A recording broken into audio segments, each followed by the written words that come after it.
감사합니다. 우리에게 주시는 하나님의 말씀 요한복음 15장 1절에서 8절 말씀까지 보도록 하겠습니다. 요한복음 15장 1절에서 8절 말씀까지 교독하겠습니다. 제가 먼저 1절을 읽습니다. 나는 참 포도나무요 내 아버지는 농부라.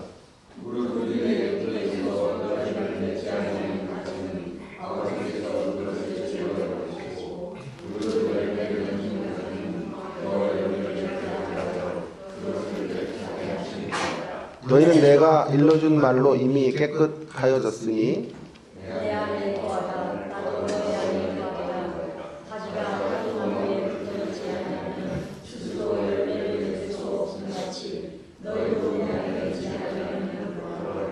나는 포도나무요 너희는 가지라. 그가 내 안에 내가 그 안에 거하면 사람이 열매를 많이 맺나니 나를 떠나서는 너희가 아무것도 할 수 없습니다.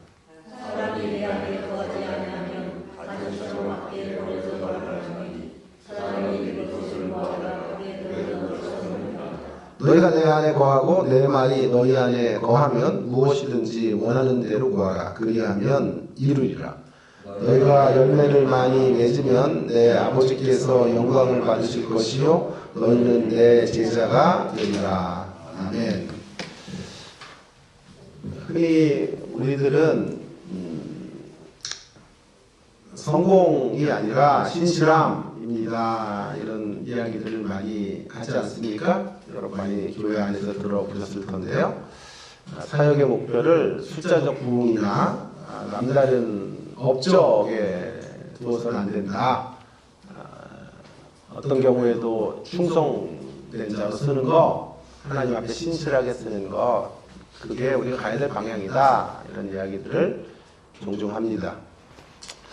물론 맞는 말이죠. 아무리 강조해도 지나친 표현은 아니라고 생각합니다.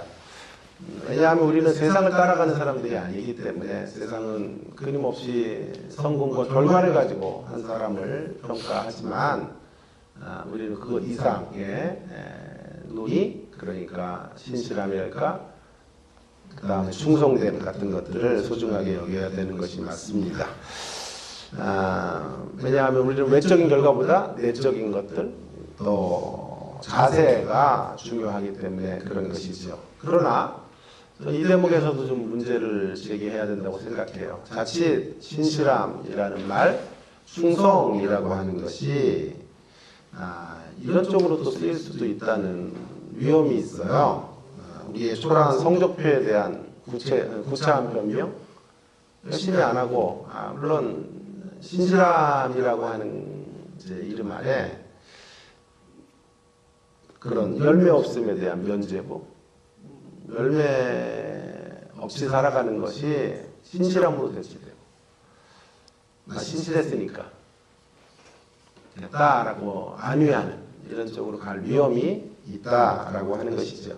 한때 젊은이들 제가 이제 대학을 나오고 할 때는 그 기독교 기업이 이름을 대면 알 수 있는 그런 기업들이 신앙이 깊은 젊은이들의 선망의 대상이었습니다. 여러분 얼마나 좋습니까? 회사에 가도 큐티를 하고 점심시간에 신앙 이야기를 함께 나누는 이런 회사에서 천국과 같은 곳에서 직장생활을 한다라는 생각으로 정말 꿈에 부풀었지만 그런 기대는 오래 가지를 못했습니다.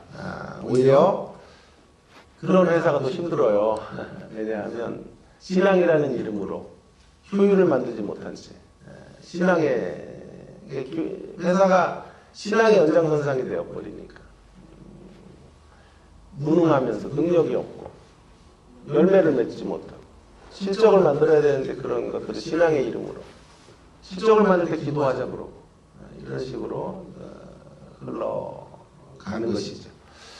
그러기에 이런 말도 있었어요. 차라리 예수 믿는 상사가 더 무섭다. 예수 믿는 상사들이 더 무서워요. 이게 신실함의 피해가 아닌가 이런 생각이 듭니다. 그래서 오늘 본문이 이제 등장하는 거예요. 사실 이런 이제 논의는 저의 논의가 아니라 팀 켈러가 굉장히 중요하게 강조하는 것 중에 하나예요. 성공이 아닌 신실함이라고 가는 것은 역시 여기도 함정이 있다. 열매로 가야 되는 것이다. 그게 그 대표적인 본문이 15장에 나는 포도나무여 너희는 가지다 라는 말씀이 되겠는데요. 이 비유의 강조점은 열매예요. 열매. 시작에서부터 내게 붙어 있어 열매를 맺지 아니하며 무릇 열매를 맺는 자는 더 열매를 맺기 위하여. 4절에도 열매를 맺을 수 없어. 열매 이야기를 계속 8절에도 열매 이야기를 하고 있지 않습니까? 강조되어져야 되는 것은 열매의 사역이다 라고 하는 거예요. 열매의 사역. 그래서 신실함이라는 말로 우리의 어떤 무능함을 그렇게 내둘러서 말할 필요는 없다. 물론 신실함은 귀한 거지만요.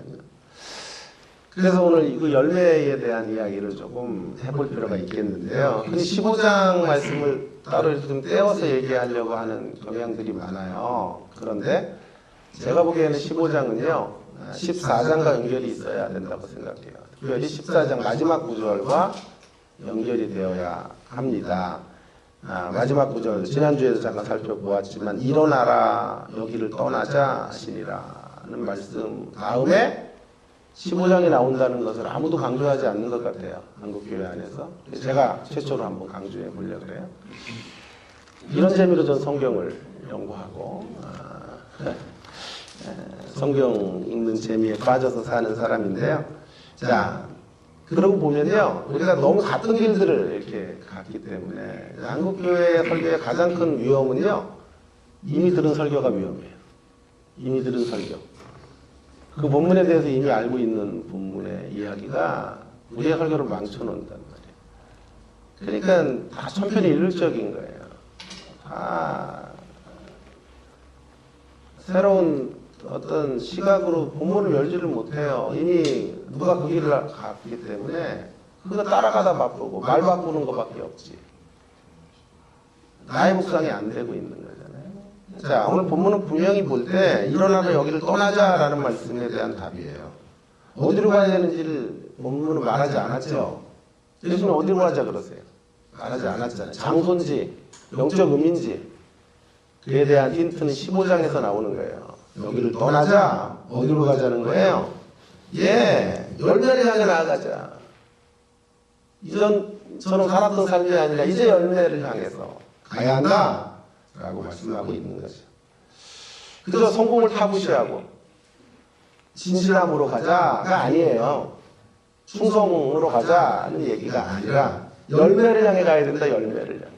이제 다음 스테이지는 열매이다 라고 말하는 거죠. 하나님은 농부이십니다. 예수님은 포도나무이시고 우리는 가지입니다. 가지가 포도나무에 붙어 있으면 한 가지 결과가 생기는데 열매죠. 열매를 맺게 되는 것이죠. 신실함과 충성이라고 하는 건 세속적 성공과 반대 개념일 수 있어도요. 열매 맺음과 반대 개념이 돼서는 안 돼요. 다시 한번요. 신실함이라는 게 세속적 성공과는 반대 개념이 될 수 있지만 열매 맺음과 반대 개념이 돼서는 안 된단 말이에요.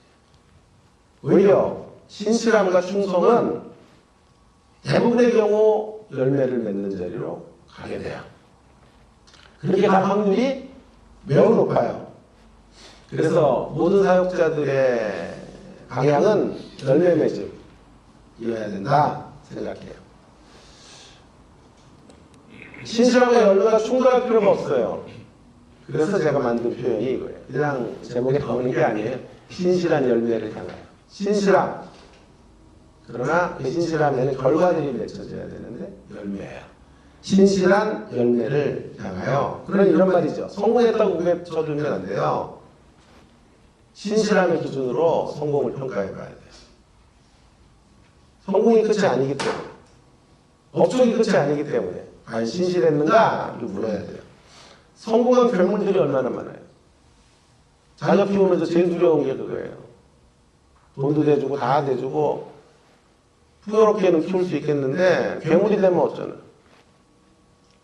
날마다 기도해요. 주님, 성공을 간절히 원하지만 성공한 괴물은 되지 않게 해주세요. 크게는 돼야 되지만 괴물로 살다 끝나서는 안 되잖아요. 그러니 신실함이라는 덕목, 충성이라는 덕목은 너무 중요한 거죠. 그러나 또 신실함을 가지고도 안심하지 말아야 된다라는 게 성경의 지금 가르침이 아닐까요? 신실하면은 성장이 따라야 되고 변화가 따라야 되고 열매가 따라야 된다. 열매의 이야기. 거기 안에서 우리 자신들의 한계를 또 폭로당해야 하는 거죠. 양적 성장이냐 질적 성장이냐, 우선순위는 질적 성장이죠. 그러나 아주 특별한 예외를 제외하고는요, 질적으로 성장하면 양적으로도 풍성해지는 자리로 가는 것이죠. 그래서 성공과 신실함의 논의를 넘어서 열매에 대한 비유의 이야기가 이제 14장 마지막 구절을 연결해서 나오게 되는 것이죠. 자, 이제 그럼 신실한 열매를 향해서 가려면 어떻게 해야 되는가? 두 가지 법령 해보려고 해요. 첫 번째로는요, 신실한 열매를 위해서는 붙어있기를 해야 돼요. 붙어있어야 된다. 특별히 5절 말씀 보시면, 나는 포도나무 너희는 가지라. 그가 내 안에 내가 그 안에 거하면 사람이 열매를 많이 맺나니 나를 떠나서는 너희가 아무것도 할 수 없다. 나를 떠나서는 너희가 아무것도 할 수 없어. 포도나무이신 예수님에게 우리가 붙어서 자양분을 공급받지 못하면 우리 자체의 노력으로는 아무것도 할 수 없다는 거죠. 어려워요. 여기가요. 기독교 신앙이 어려워요. 노력하지 말자는 건 아니잖아요. 노력하자도 아니에요. 기독교 신앙을 구호로 만들고 공식으로 만드는 것만큼 위험한 게 없어요. 막 구호 외치고 될 줄로 믿습니다 하면 되는 그런 신앙이 아니에요. 기독교 신앙은. 헷갈리죠. 붙어있음의 어떤 강조? 노력하라는 말이 아니에요. 이 말은. 그럼 노력이 없어야 된다는 말도 아니에요. 무슨 뜻일까요, 그러면? 어떤 종류의 노력인가가 중요해요. 어떤 종류의. 붙어있음의 노력이. 붙어있으려는 몸부림이어야 되는 거죠.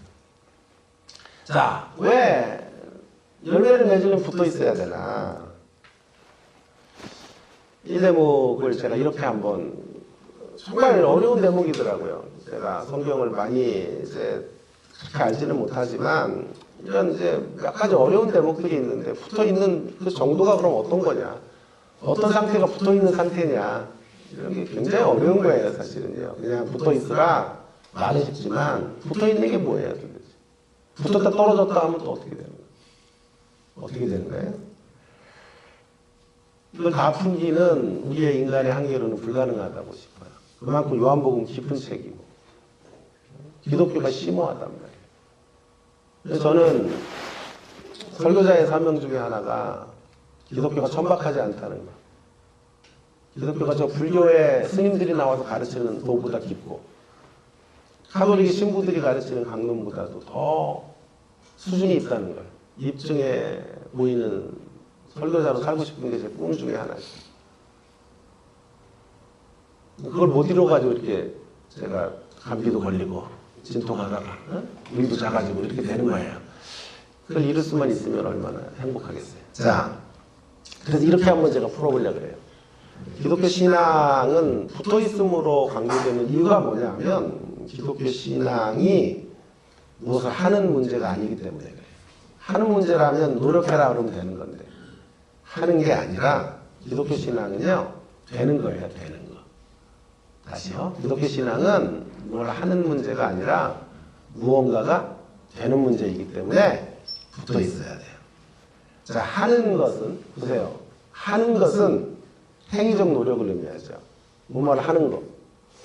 doing 하는 거. 행위적 노력이죠. 되는 건요.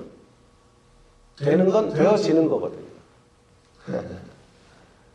되어지는 것이기 때문에 노력 그 이상이 필요한 거예요. 노력 그 이상의 영역으로 가야 돼요. 오늘 그 얘기를 하고 있는 거예요. 붙어 있으라 하는 말은 어마어마한 말씀이에요. 기독교 신앙에. 놀라운 신비죠. 자, 이를 그럼 어떻게 설명하면 좋을까요? 고민하다가 15장을 가지고 요한복음 얼마나 많이 제가 학교에서도 가르치고 했겠어요. 이 대목이 안 풀려가지고 고민하다가 이번에 말씀을 준비하는데 성광처럼 저에게 예화 하나가 생각이 나더라고요. 대단한 건 아니고요. 한번 들어보세요. 자, 외국어를 배우는 것을 생각하면 붙어있음이 뭔지를 알게 될 거예요. 자, 보세요. 우리가 영어를 배운다고 칩시다. 영어를 마스터하는 길은요, 영어를 열심히 하는 것 같고 안 되더라고요. 열심히 해서 안 돼요. 평생 열심히 해도 안 돼요. 마스터로 가려면 방법이 있어요. 언어를 마스터하는 방법은요, 일찍 외국에 가면 돼요. 초등학교 때쯤 가면 돼요. 고등학교에 넘어가서 대학 공부를 마치고 가서는 안 되더라고요. 그때부터 하는 거예요. 영어 공부 열심히 하는 거예요. 단어 외우고, 복합 외우고, 문장 외우고, 문법 주거라고 하고, TV 틀어놓고 계속 듣고 하는 거예요. 평생 해요. 고등학교를 지나서 대학의 과정을 마치고 가면 평생 영어를 하게 돼요. 아무리 열심히 해도 한계가 있어요. 아무리 열심히 해도 표현이 좀 날린다든지, 아무리 열심히 해도 하는 것은요, 발음이 처진다든지 한계점에 도달해요. 그런데 영어가 되는 자리는요, 일찍 가면 되더라고요. 하는 것으로 커버할 수 없는 영역으로 가게 되기 때문이에요. 영어가 되는 쪽으로 넘어가야 되는 거죠. 그러면 이런 질문이 생겨요. 아, 되는 거라면 안 해도 돼요? 아니죠. 일찍 가서 영어 공부해서 되는 거거든요. 신께서 주신 천부적인 어학적 감각이 우리 모두에게 내장되어 있기 때문에 되는 것이거든요. 근데 죽으라고 해야 돼요. 되는 자리에서 노력해야죠. 숙제 매일 풀어야 되고, 일정한 시간 내내 시행착오를 해야 되고, 처음에 말도 못해요. 1년 정도는. 아이들 보니까. 멍어리처럼 왔다 갔다 하면서 몸부림쳐야 돼요. 그러면 어떻게 될까요? 천부적인 언어적 재능과 신께서 주신 이 모든 이들에게 장착되어져 있는 언어적 재능과 열심히 노력하는 것이 합작이 돼서 귀가 뚫리죠. 말이 되죠. 그리고는 한국말도 잊어버리고 하는 자리로 가는 거죠. 이거보다 좋은 설명이 있으면 저한테 한번 추천해 주세요. 기독교 신앙을 하는 게 아니고요. 기독교 신앙은 되는 거예요. 되는 거. 하나님이 되어지게 하시고, 우리는 아무것도 안 하는 게 아니라 우리는 그 되어지는 차원에서 하는 거죠.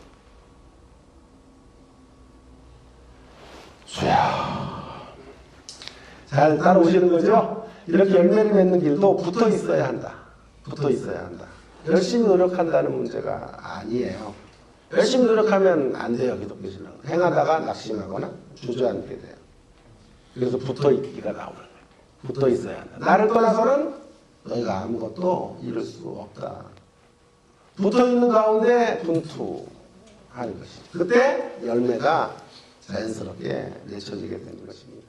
오늘 이 첫 번째 교훈을 앞에 두고 우리는 이제부터 기도해야 돼요. 이런 기도를 드려야 돼요. 주님, 기독교 신앙을 뭔가를 하는 차원에서 받아들였던 예 패러다임 이제 청산하게 해주시옵소서.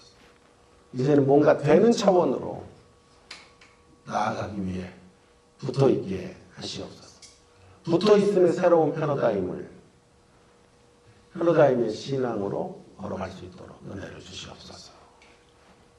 이런 패러다임을 안 말해주잖아요. 그냥 붙어 있으래. 붙어 있는 게 뭐예요? 되는 거죠, 되는 거. 너무 늦게 이런 진리를 배운 것이 원통하지만 이제라도 붙어 있음의 신앙을 배워 나가시는 저와 여러분 되기를 주의 이름으로 축원합니다. 자, 이제 구체적인 제안을 좀 드려볼게요. 구체적인 제안은요, 붙어 있기 위해서는 영적 환경 만들어야 된다. 이렇게 말씀드리고 싶어요. 영적 환경 만들기. 자, 예를 들어 볼게요. 저 설교를 하는 사람이죠. 자, 설교가요, 내가 하는 경우가 있고요. 설교가 되는 경우가 있더라고요. 설교를 내가 하는 경우가 있고, 설교가 되는 경우가 있더라고요. 원고 이렇게 막 10장씩 준비해 와가지고, 내가 설교를 할 때가 있어요. 근데 어느 날은요, 설교가 돼요. 준비된 거 이상이 막 나오고요. 막 나도 모르게 누군가에 붙들려서 막 설교를 쏟아내는 때가 있어요. 그게 되는 거거든요. 근데 그때가 언제냐 하면 주로 내가 임재를 구할 때예요. 하나님의 강력한 임재를 구할 때.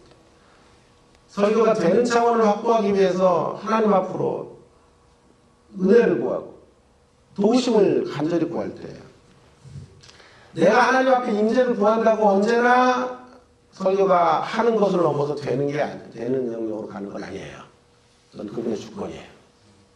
그러나 설교가 되는 차원으로 갔을 때를 되짚어 보면 언제든지 그 전에는 임재가 있어요. 임재를 구하는 기도가 있었더라고요. 그래서 날마다 구하는 거죠. 날마다 구하는데도 설교를 어느 날 하게 돼요. 원고 그냥 읽고 준비된 거, 준비한 거대로 전하고.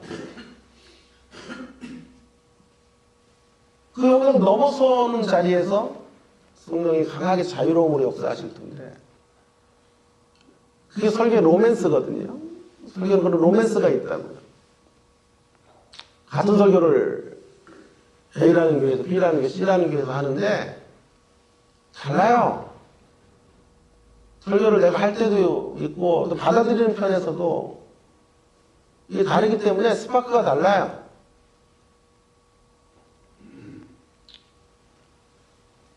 내가 하나님의 은혜를 구한다고 언제나 하나님의 은혜가 자동으로 임하는 건 아니에요. 그건 그분의 영역이고. 그러나 하나님의 은혜가 강력히 임했을 때는 언제든지 그 뒤안길에는 간절한 은혜를 구했던 역사가 있었다 라고 하는 것이죠. 저는 이걸 어떻게 표현할 언어적 감각이 없어서 이렇게 표현하고 있는 거예요. 영적 환경 만들기. 영적 환경을 조성하는 자리에서 우리는 하는 것을 넘어 되는 것의 차원으로 신앙을 이끌어갈 수 있어요. 신실한 열매를 맺기 위해서는 붙어 있어야 되고요. 붙어 있다는 말은 되는 기독교로 가는 건데, 되어지는 기독교로 가는 건데, 붙어 있으니까. 그러면 그런 작업에는 영적 환경 만들기가 우리가 할 수 있는 최선의 노력이에요. 그분이 우리들의 영적 환경 만드는 작업을 어여삐 보셔서 은혜 주시기를 갈망해야 되는 거예요. 이 새벽 기도도 영적 환경 만들기의 일환이에요. 여러분 붙어 있으면 일환인 거예요. 이런 작업들을 계속 하면서 우리 붙어 있는 거고, 시간 주님을 의존하고, 시간 말씀을 묵상하고, 이렇게 붙어 있으면 영적 환경을 만들어가요. 그렇다고 해서 언제든지 기독교 신앙이 확 되는 건 아니지만, 기독교 신앙이 되는 차원에는 영적 환경을 만드는 이 문제가 밀접한 관련을 가지고 있다라고 하는 것을 강조하고 싶어요. 두 번째, 신실한 열매를 위하여 어떻게 해야 될까요? 신실한 열매를 위해서는 가지치기를 해야 돼요. 가지치기. 첫 번째로는 붙어있기, 두 번째는 가지치기. 2절 말씀을 한번 보십니까? 물은 내게 붙어있어 열매를 맺지 아니하는 가지는 아버지께서 그것을 제하여 버리고, 물은 열매를 맺는 가지는 더 열매를 맺게 하여 그것을 깨끗하게 제하고 깨끗하게 하시고. 열매를 맺기 위해서는요, 열매 못 맺는 가지들을 제거해야 돼요. 그리고 열매를 맺을 수 있는 가지도 깨끗하게 해줘야 돼요. 벽가지 같은 거 생기지 않도록 깨끗하게 만들어줘야만 열매를 맺을 수 있다라고 성경은 지금 가르치고 있는 거죠. 열매를 맺지 못하거나 부실한 열매 가지를 놔두면요, 자연분을 다 걔네들이 가져가가지고 진짜 열매를 맺을 수 있는 가지에 자연분이 공급이 안 되기 때문에 모두 다 먹을 수 없는 열매가 되고 말아요. 그래서 오늘 농부가 단행하는 일은, 오늘 주께서 하시는 일은 그 열매를 잘라내는 거예요. 나쁜 가지들을 잘라내는 거예요. 연장선상에서 열매를 풍성히 맺을 수 있는 가지를 청소해 줘야 돼요. 깨끗하게 해줘야 돼요. 그리고 잘라내고 나서 6절에 보면, 6절에 보세요. 6절에 보면 사람이 내 안에 거하지 않으면 가지처럼 밖에 버려 마르나니 사람들이 그것을 모아다가 불에 던져 사르느니라. 그래서 잘라낸 것들은 원래 이 포도나무가 땔감용은 아니지만 쓸데가 없으니까 불에 던져 버리는 것이죠. 그럼 이 6절의 대표적인 인물은 누굴까요? 가룟 유다예요. 가룟 유다. 가지처럼 버려지는 사람은 가룟 유다예요.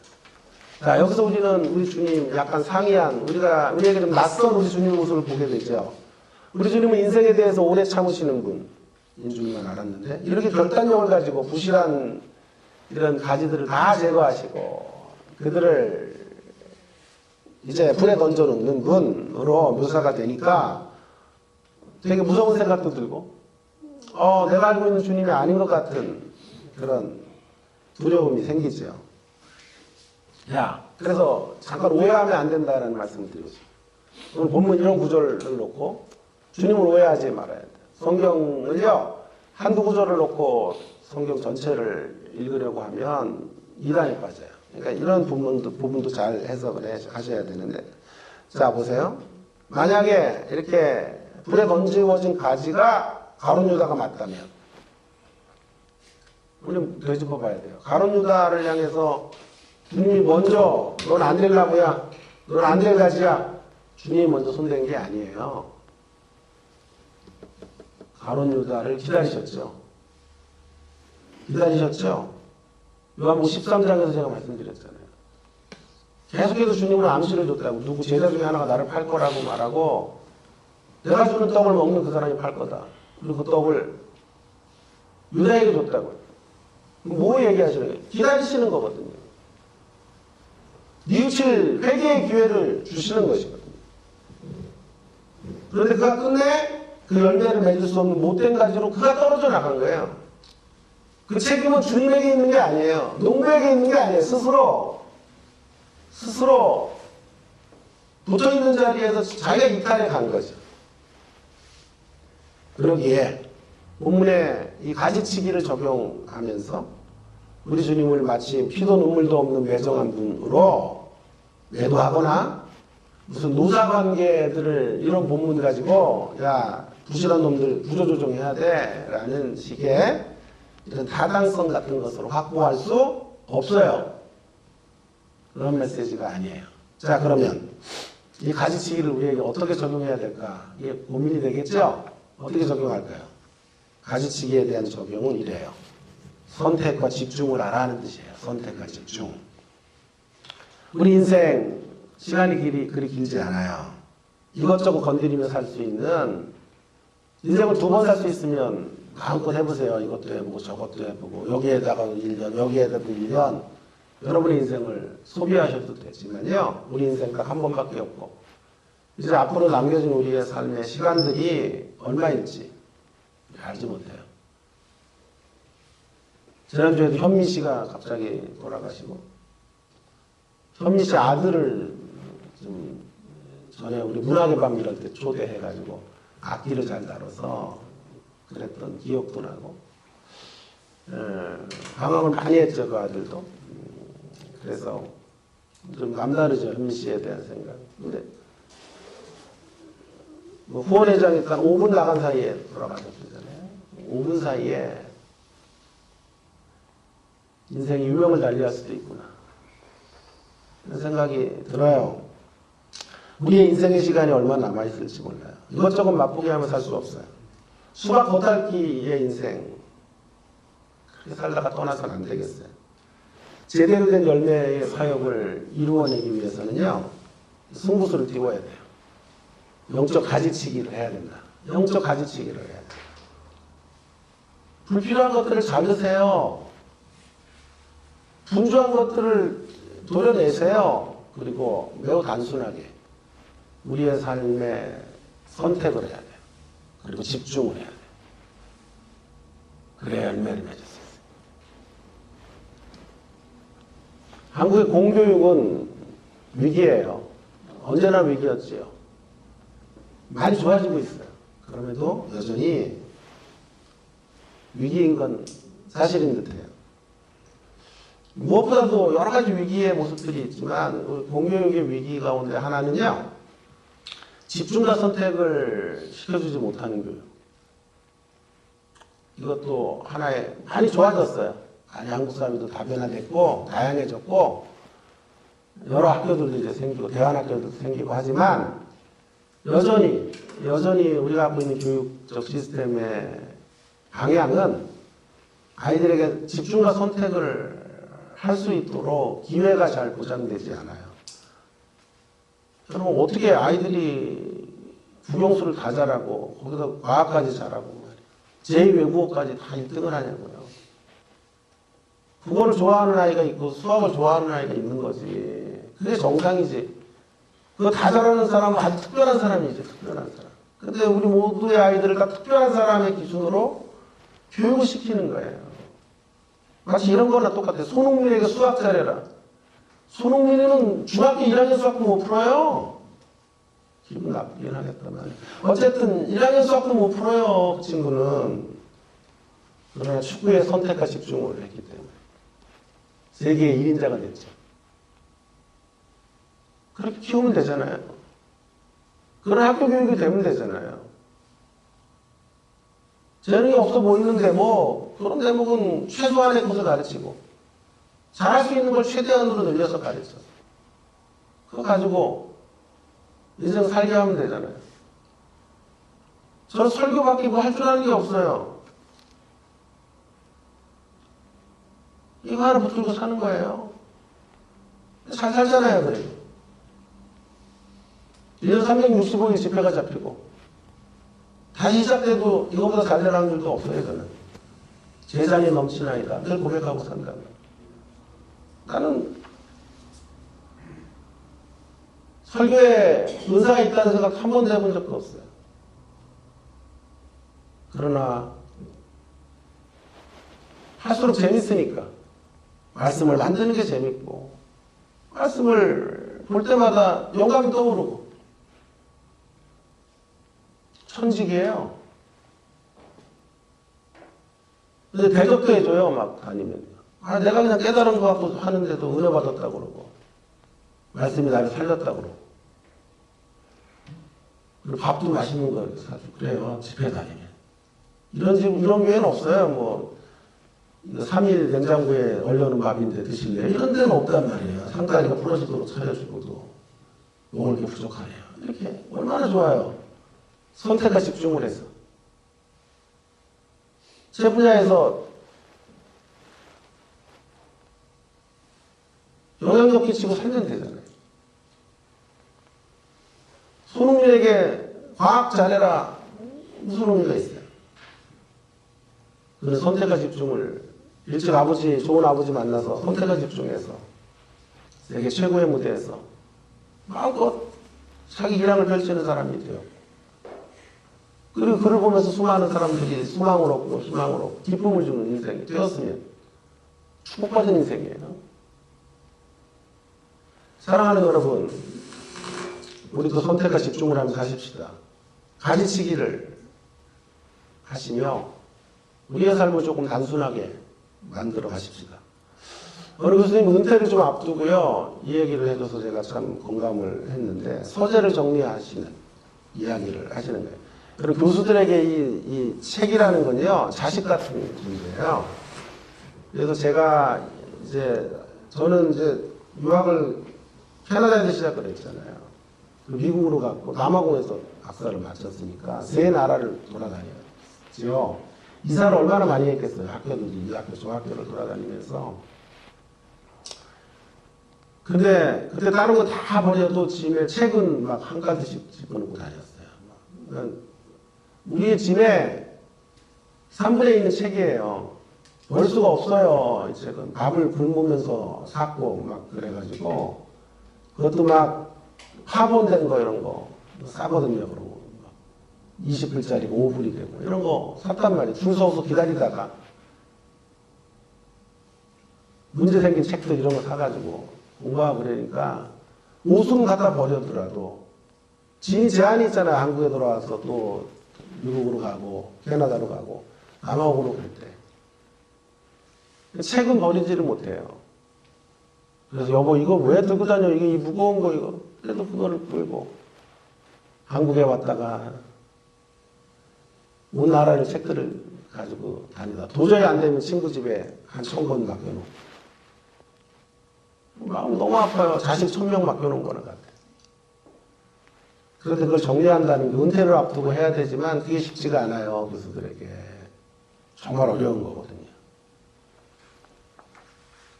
그런데 이제 단행해야 되겠다. 그런 생각을 하시고 이렇게 기준을 잡았대잖아. 5년 동안 안 읽은 책은 다 방출한다. 밖에 내놔서 학생들에게 준다. 그래서 5년 동안 손 안 댔던 책들을 다 뽑았더니 절반 이상이 나오더래. 그래가지고 수천 권을 받게 되는 거예요. 너무 마음이 아프고 잠도 안 오고 죄 지은 것 같고 자식을 잃어버린 것 같은 충격이 찾아오더래. 며칠이 지났는데 마음 자유로움이 생기더래요. 그래서 이제 기준을 더 강화시켜서 2년 동안 안 읽은 책, 3년이에요. 3년 동안 책은 향후 3년 동안 손도 안 댔던 책들은 다 가지치기 한다. 내놨다. 그래서 자유가 찾아오더래요. 너무 자유롭대요. 그래서 그걸 이제 확장을 한 거예요. 집에 가서 옷장을 보면서 1, 2년 동안 안 입었던 옷들 버리기 해가지고 절반 정도로 안 입었더래. 그거 버려. 그때부터 더 큰 자유가 찾아와서 이제 원칙이 이렇게 됐대요. 옷 한 벌 사면 있는 옷 하나 버리기. 옷 한 벌 사가지고 옷을 쭉 늘어놓는 거 아니라 새 옷 하나 사면 헌 옷 하나 버리고 덜 입는 옷 하나 버리고 새 옷을 사는 방식으로 가더래요. 여러분 이분의 가지치기 방식이 좋다, 뭐 이래야 된다라고 말하는 건 아니에요. 오히려 저 같은 사람은 지금 왕성한 활동을 해야 되기 때문에 이분처럼 책을 버릴 수 없어요. 사실은 저는. 오히려 저는 한 달이면 수십만 원씩 책을 사서 최근의 트렌드와 경향들을 계속 읽어야 돼요. 학생들 앞에 막 고인물에서 떠주면 안 되기 때문에 누구보다도 열심히 어떤 이슈들이 신학적으로 지금 트렌드가 되고 있나 이런 거에 예의주시를 해야 되기 때문에 저도 이제 교수생활 20년이 되어서 굳을 대로 굳어져 버렸기 때문에 이 굳어짐을 깨야 되기 때문에 저도 몸부림쳐야 돼요. 그러니까 이런 방식, 이분의 방식을 따라갈 수는 없으나 자, 제가 말씀드리려고 하는 것은 이거예요. 나름의 방식으로 자기에게 맞는 가지치기를, 인생의 가지치기를 해야 된다라고 말씀드리고 싶어요. 교수들에게는 내가 이렇게 많은 책을 소장했다라는 게 허영심과 같은 마음이 있어요. 그리고 내 학문의 수준을 과시하고 싶은 교만함이 또 책으로 어필하는 거예요. 누구도 갖고 있지 않은 책들을 내가 이런 걸 소장하고 있고, 이건 뭐 몇 년도 버전인데 아무도 없어. 국내에 5권 가지고 있는 사람도 없어. 이런 것을 가지고 내 자신의 학문적 업적들을 사람들 앞에 뿜뿜하는 이런 모습. 책을 버리면서 이 교수님은 그것들이 정리되는, 하나님 앞에서 정리되는 영적 경험들을 하셨다고 하는 거예요. 그 교수님의 방식으로 가지치기를 그분은 한 거고, 이제 우리가 해야 될 가지치기. 하나님께서 이 아침에 우리 각자에게 지혜 주시기를 바랍니다. 어떤 가지치기를 하며 살아가야 할지. 이제 더 많은 걸 쌓아놓고 늘려가는 삶이 아니라 이제 가지치기를 통해 우리의 삶을 더 단순화시키고 더 집중과 선택을 하며 걸어가게 되는 저와 여러분의 인생의 걸음이 되기를 주의 이름으로 축원합니다. 오늘 설교를 마치면서 이런 기도문으로 이런 기도를 드리면 좋겠다고 말씀드리고 싶어요. 철저하게 포도나무이신 예수님께 붙어 살게 해주시옵소서. 가지치기를 통해서 선택과 집중을 하게 하셔서 신실한 열매를 맺을 수 있도록 도와주시옵소서. 그런 기도를 이 아침에 간절하게 주 앞에 드리는 주님의 십자가교회 모든 성도님들 되시기를 주님의 이름으로 축원합니다. 기도하겠습니다. 하나님 아버지, 오늘도 저희들에게 귀한 생명의 말씀을 주셔서 감사드립니다. 신실한 열매를 향하여 나아가는 남은 인생 되어지기를 간절히 원합니다. 철저하게 포도나무이신 예수님께 붙어서 살아가는 저희들이 되게 하여 주시옵소서. 기독교 신앙을 하는 차원으로가 아니라 되는 차원으로, 되는 차원의 영역으로 새로운 패러다임으로 신앙을 이해하고 되어지는 역사를 향하여 달려가는 저희들이 되어지기를 간절히 원합니다. 늘 가지치기를 통해서 선택과 집중을 하며 그렇게 선택과 집중 가운데 짧은 인생 걸음 속에 어떤 열매를 만들고 우리가 주의 부르심을 받아야 할지를 고민하고 우리의 삶에 있는 불필요한 것들을 다이어트하며 보다 심플한 신앙의 모습으로 주 앞에 날마다 신실하게 서가는 저희들이 되도록 인도하여 주시옵소서. 우리 주님의 십자가교회 성도님들은 많은 열매를 맺는 그런 인생의 마지막 생애들, 마지막 경주의 시간들이 되도록 힘을 더하여 주시고 능력으로 함께하여 주시옵소서. 주일 예배를 올려드립니다.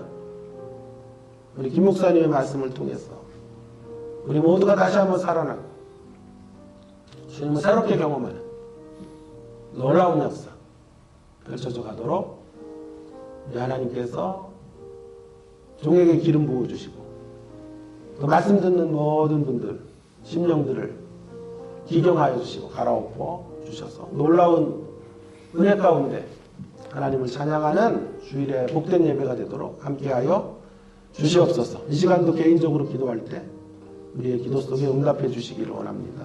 예수님 이름으로 기도합니다. 아멘.